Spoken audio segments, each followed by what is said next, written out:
Bismillahirrahmanirrahim. Assalamualaikum warahmatullahi wabarakatuh. Pemirsa yang dirahmati Allah, marilah kita simak ceramah dari Buya Syakur Yasin dengan tema Tuhan itu maha baik, tapi kenapa masih ada kejahatan dan penderitaan. Sebelumnya marilah kita bersolawat terlebih dahulu. Allahumma sholli ala Sayyidina Muhammad wa ala ali Sayyidina Muhammad. Marilah kita doakan semoga almarhum Buya Syakur Yasin diberikan tempat terbaik di sisi Allah Subhanahu wa Ta'ala. Amin ya Rabbal Alamin. Begini Bu ya, ketika seseorang ditakdirkan oleh Allah menjadi salah satu penghuni neraka, maka dialah akan menjadi penghuni neraka. Pertanyaannya begini Bu ya, bagaimana kolerasinya keterangan yang mengatakan bahwa Allah tidak mendolimi seorang hamba kecuali hamba itu sendiri? Terima kasih. Ya, sekarang dari mana Anda tahu bahwa orang itu ditentukan oleh Allah menjadi ahli neraka? Dari mana taunya? Nun? Dari mana taunya kamu ahli sorga? Kita ini tidak pernah tahu, baru tahu setelah terjadi. Apapun yang terjadi kita katakan itu ketentuan Allah. Jadi bukan menyerah dari awal bahwa saya terlahir miskin, dari bapak buruh tani, ibu buruh tani, berarti saya ditakdirkan jadi orang goblok. Kata siapa? Ya itu goblok. Iya kan? Kita disuruh menantang kehidupan, menyerah pada kehidupan. Paham nggak? Katakan, aku hebat, masa depanku cemerlang, semua akan kucapai. Kalau perlu tanah selangsang tak beli sama saya semuanya. Ya dong, buktikan dengan semangatmu. Itu saja. Jadi jangan dulu barangkali saya ditentukan ahli neraka. Kalesan sudah mah, sing diberuan neraka. Iya kan begitu? Begini, itu mah menurut pendapatmu saja. Begini, ini kan rukun iman yang keenam itu apa tuh? Percaya kepada khairihi wa syarihi minallah, begitu maksudnya. Sekarang dari apa mungkin Allah berbuat jahat? Mungkin Allah berbuat jahat. Saya meyakini Allah sangat baik sekali. Allah sangat sayang sekali kepada kita. Kenapa? Saya punya bukti. Kita ini yang bikin siapa? Allah. Kamu dikasih hidup nggak oleh Allah? Dikasih makan nggak? Dikasih minum nggak? Difasilitasi dengan mata nggak?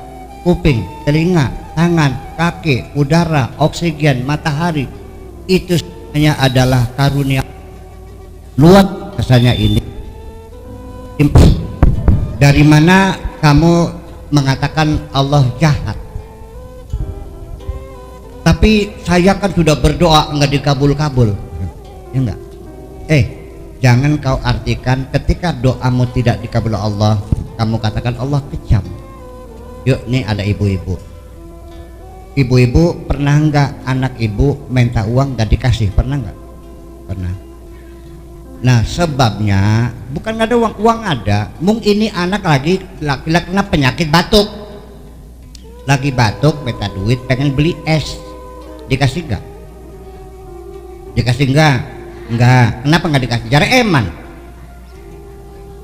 Nah, begitu juga ketika Allah tidak memberi kamu, itu bukan karena Allah kejam, saking sayangnya Allah kepada kamu. Jadi kalau kamu marah nggak dikabulkan, ya sama kamu seperti anak bayi, namanya kecil begitu. Ibu-ibu pernah nggak njewer anak?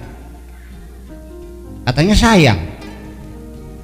Justru njewer ibu anak itu saking sayangnya.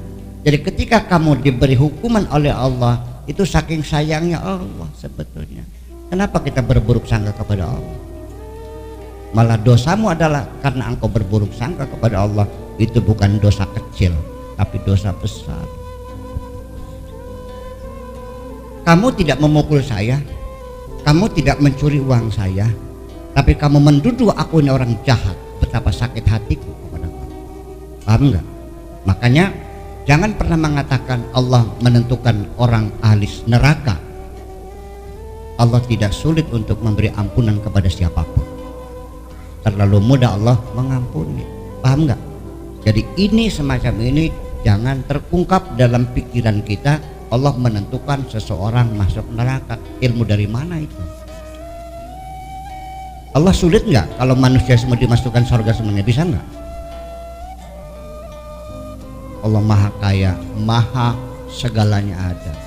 Apalagi itu kamu anak umat Islam yang tiap hari sholat, ya kan gitu, pergi madrasah, tiap hari baca firmannya, ya saya yakin Allah pasti sayang sama kamu dong, ya kan gitu. Jangan berangan-angan lalu Allah. Nah, sekali lagi, jadi antuk mina bil qadari khairihi wa syarihi minallah, itu maksudnya baik dari Allah, buruk dari Allah, begitu kan?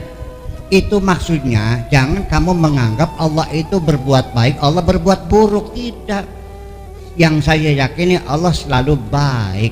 Jadi sebenarnya mah untuk mina bil qada'i wal qadari khairihi wa khairihi wa khairihi wa khairihi wa khairihi wa khairihi minallah. Enggak ada wasyarihinya kalau saya mah. Jadi kalau wasyarihi dan buruknya itu buruk menurut persepsi kita, paham nggak? Bukan menurut Allah, buruk menurut kita. Begini, anak-anak sekalian, suatu ketika tunangan kamu meninggalkan kamu, oke?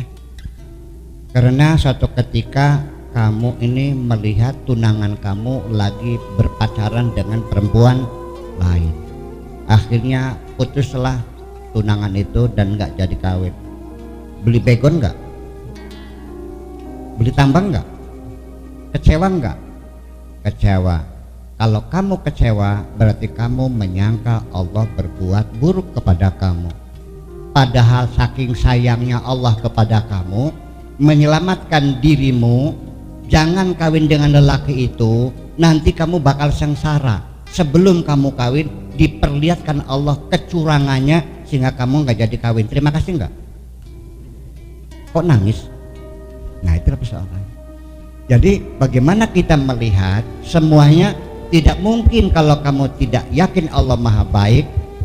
Kalau kamu masih yakin Allah berbuat tidak baik, kamu masih menangis. Tapi kalau kamu yakin bahwa Allah maha baik, tidak mungkin kamu akan menangis kapanpun. Kamu selalu tersenyum, selalu alhamdulillah.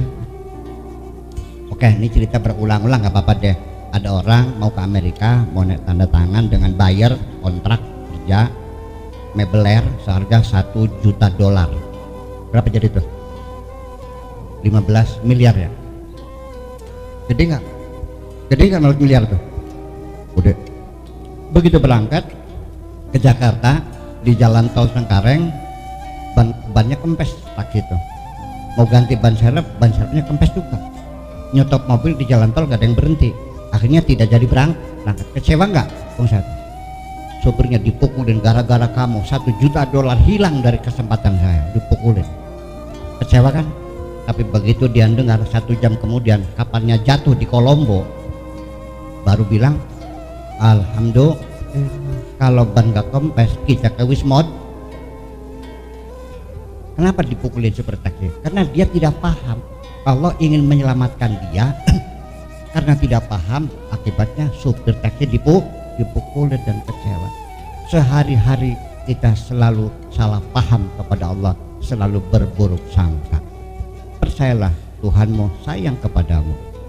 Semangat dibangun terus, jangan berkecil hati. Jangan kamu merasa minder karena kamu terlahir dari ibu yang miskin, bapak yang miskin. Banyak gak ibu bapaknya kaya, anaknya melarat? Ada enggak bapak ibunya kaya, anaknya melarat? Ada enggak ibu bapaknya melarat, anaknya kaya raya? Ya sudah, tinggal kamu bagaimana caranya supaya masa depan kamu lebih baik, itu aja kok. Betul nggak? Oke. Jangan beranggapan ada orang ditentukan nantinya sudah ahli neraka, dari mana taunya? Oke, gitu aja. Oke.